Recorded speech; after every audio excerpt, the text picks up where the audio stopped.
My name is Sophia Grant, and I spent my entire childhood being the backup plan.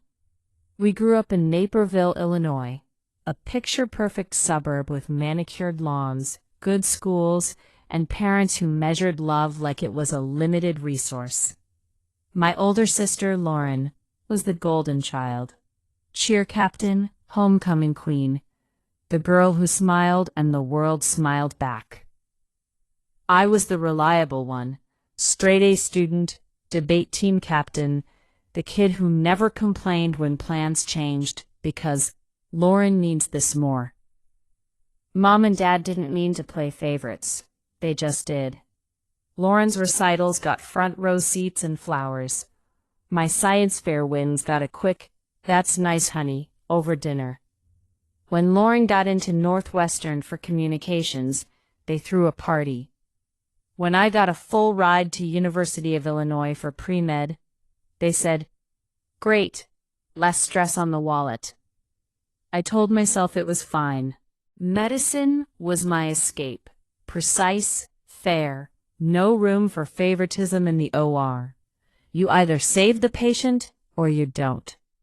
College flew by. I graduated summa cum laude, got into Rush Medical College in Chicago. During my second year, I met Alex, kind, steady, an architect who loved quiet evenings and bad puns.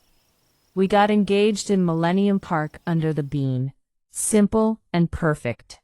Wedding planned for June. Small venue in the suburbs. 80 guests. I was 26, glowing, finally feeling like the main character in my own story. Then, Lauren happened. She'd been dating some finance bro named Tyler for a year. Flashy, loud, the kind of guy who posts yacht pics on Instagram. One Sunday dinner, she dropped the bomb. "I'm pregnant. Tyler and I are getting married next month. We have to rush it before I show too much." The room exploded with joy. Mom cried happy tears. Dad hugged Tyler like he'd won the lottery. Lauren beamed, hand on her flat stomach. "Congrats, sis. I'm so happy for you." But the wedding date she picked? June 15th. My wedding date. When I pointed it out, gently, because that's how I always did things, Lauren laughed. "Oh, Soph, yours is the 22nd, right? Plenty of time. We'll do mine first, double celebrations." It wasn't plenty of time. Venues, caterers, photographers, everything overlapped. Mom and Dad begged me to move mine. "It's just a date, honey. Lauren's having a baby. This is once in a lifetime." I said no. For the first time, I said no. Lauren cried. Tyler got angry. Mom called me selfish. Dad said we raised you better than this. Then the lie came. Lauren told everyone, family, friends, social media, that I'd refused to change my date because I was jealous of her baby and didn't want her to have the spotlight. She posted a tearful video.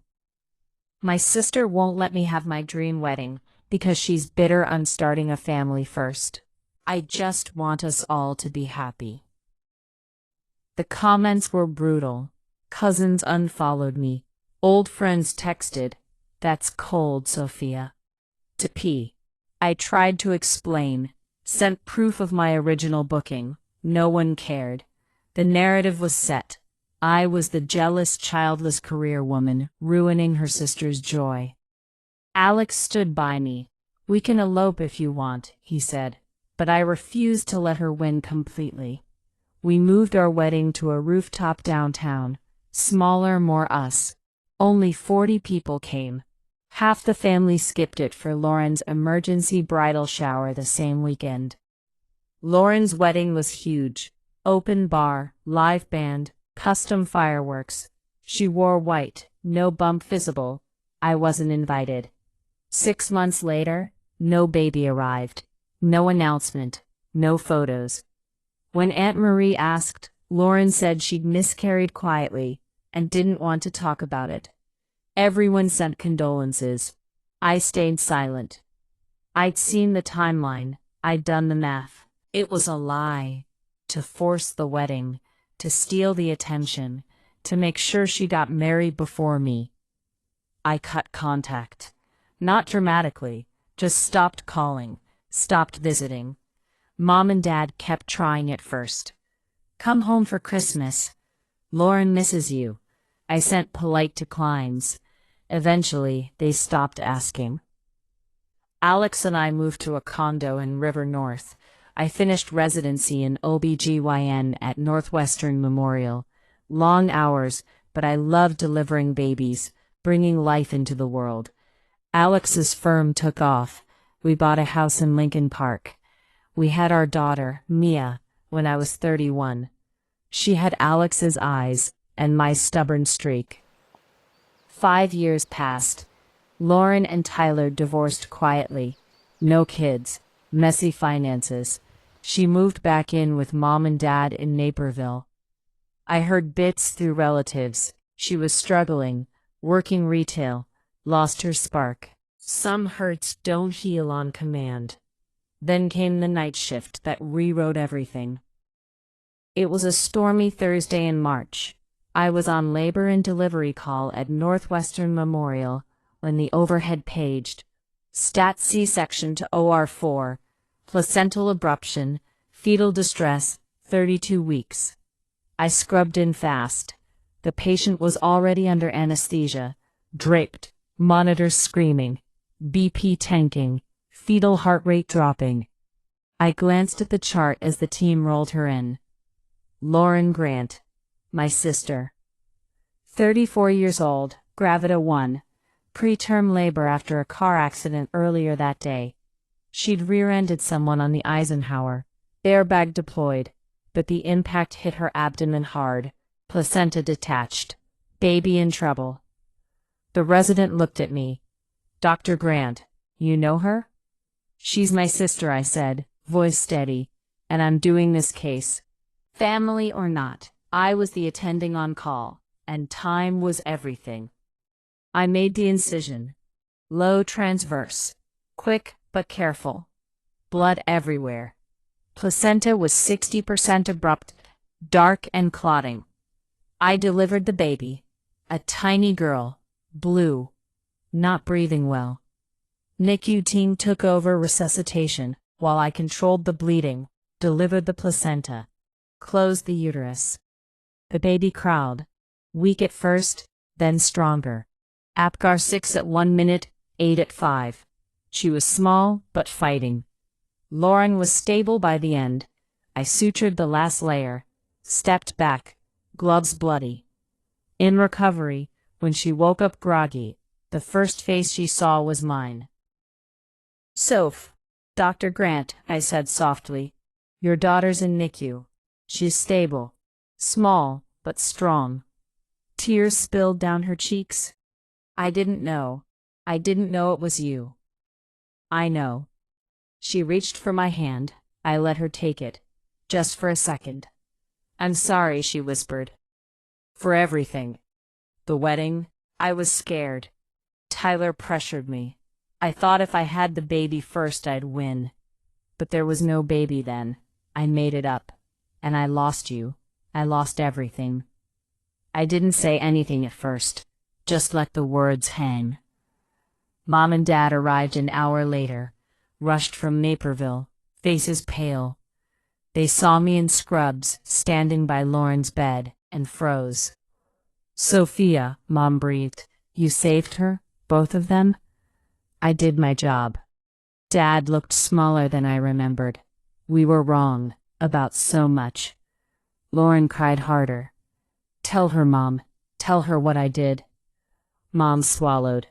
She confessed everything last year. The fake pregnancy. How she manipulated us. We believed her because it was easier. We were wrong, Sophia. We chose wrong. I looked at them. Really looked. The people who'd raised me, loved me in their limited way, but always chose the louder voice. And I survived anyway. Over the next weeks, things shifted slowly. Lauren's daughter, named Harper after our grandma, was in NICU for 3 weeks. I visited every day, not as family at first, just as the doctor checking charts, then as auntie, holding her tiny hand. Lauren started therapy, real therapy, not the I'm fine kind. She wrote me a letter, long, messy, no excuses. I wanted to be first because I was terrified of being second to you. You were always better, smarter, stronger. I hated it, so I tried to break you. I'm sorry. I didn't forgive right away. Forgiveness isn't instant. But I responded. Start with being honest. With everyone, including yourself. Mom and Dad came to Chicago more. They met Mia, my daughter they'd only seen in photos, watched her play soccer. Dad cried when she called him Grandpa. Mom brought cookies like when we were kids, left them on my doorstep with notes. We're learning. One evening, 6 months later, we all sat in my living room. Awkward at first, then less so. Harper was home now, chubby and smiling. Maren looked at me across the room. Thank you, she said, for saving her, for not walking away that night. I nodded.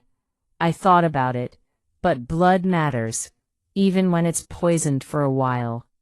Alex squeezed my hand. Mia climbed into my lap. We weren't back to normal. Normal was broken, but we were something new. Careful, honest, rebuilt one honest conversation at a time. Lauren got a job at a nonprofit helping single moms. She volunteers at the hospital now, in the NICU family lounge. Sometimes I see her there, rocking a stranger's baby, and I think, that's growth. Every time I scrub in, I remember that night. The panic, the blood, the moment I chose mercy over resentment. My name is Dr. Sophia Grant. I'm 37 now. I have a husband who loves me, a daughter who thinks I'm a superhero, a niece who's starting to call me Auntie Soph, and parents who finally see me. And a sister who learned the hardest way that lies don't win forever.